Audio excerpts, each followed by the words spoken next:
Hey folks, it's Coach Sebastian here again. I hope everyone is doing well. Great to see you again.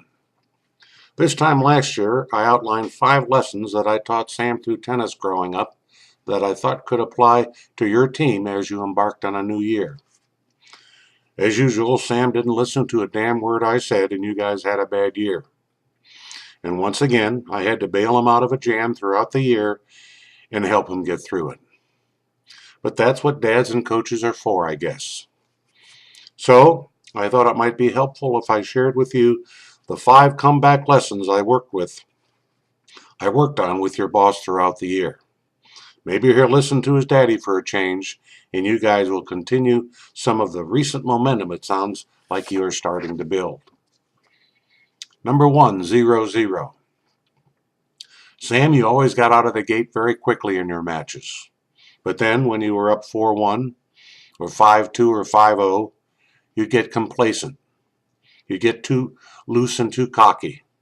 You'd lose your edge. You'd start looking ahead. Remember what we used to do to guard against that? When you're up big, we'd always have you say to yourself that the score was 0-0. So you stayed in the moment and you stayed focused. Before every serve, you said 0-0 over and over again. Last year, when you were coming off that big election success, I bet you lost your edge. You were looking ahead. You weren't in the moment. You got cocky. It's at those times when you are ahead that you have to be as hungry and as focused as any other time, because you can lose your momentum in a second. 0-0. Stay focused. Keep your edge. Don't get complacent. 0-0. Number 2, learn from your losses. They are more valuable than your wins. Losses can be a gift, but only if you understand why you fell short and you develop a game plan to come back stronger next time. After every big loss in your career, after I got done screaming at you in the car ride home, we'd sit down and break down the loss and develop the game plan to come back stronger. With losses, you learn so much, but you have to look at it that way. And if you do, they become very valuable in your journey. I remember pushing you this year to develop a plan to attack for your comeback. If you didn't show your team how you learned from your loss and how you had a game plan to come back stronger, then your major learning lesson would be wasted. Everyone will lose, but the winners are those that use those losses, learn from them, and then quickly game plan how they will come back and grow from it. Number 3, get a weapon. Remember that summer when you were 13 and you had a very tough year? Many of your peers were getting bigger and you were still scrawny and hadn't caught up with their growth spurts yet. And they passed you by. You didn't have the big weapon in your game that could keep you in the match.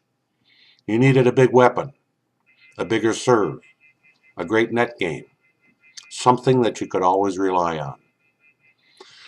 That winter, we spent 3 hours a day developing your big forehand, and the following year you had your best year in the juniors, and for the rest of your career, you could rely on your big forehand to get you through big jams. You had a weapon. I remember suggesting something similar to you on the phone this year for your business. What was your weapon? An upgraded team? A new play you would run with your customers? A new product you'd lead with?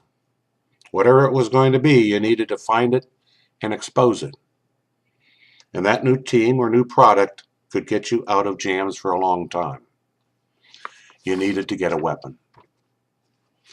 Number 4, move on. Remember your first year at Ohio State?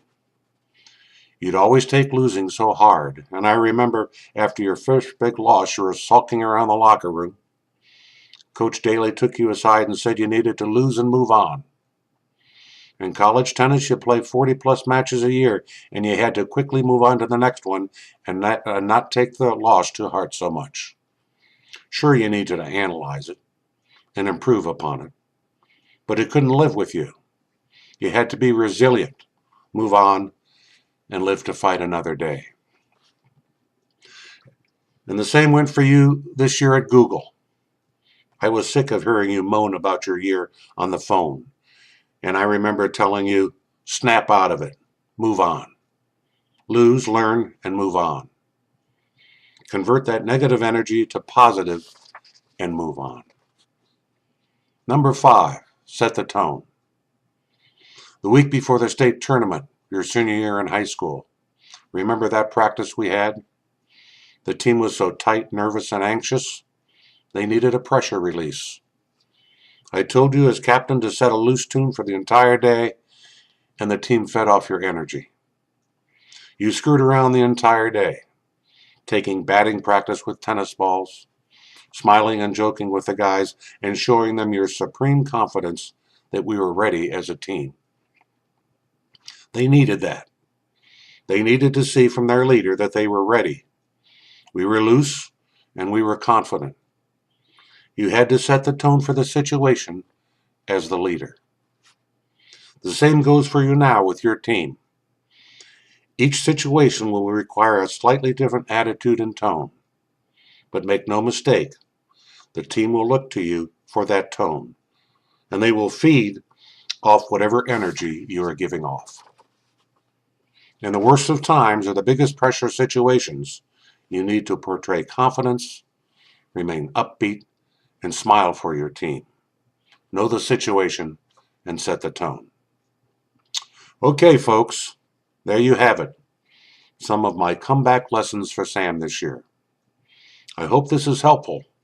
Son, do me a favor and listen to me for a change. I just heard about Google's third quarter earnings. Somebody is doing something right at Google. Next time, make sure it's your team. Hang tough. I love you, and we are always in your corner. Go Bucks. Go Google.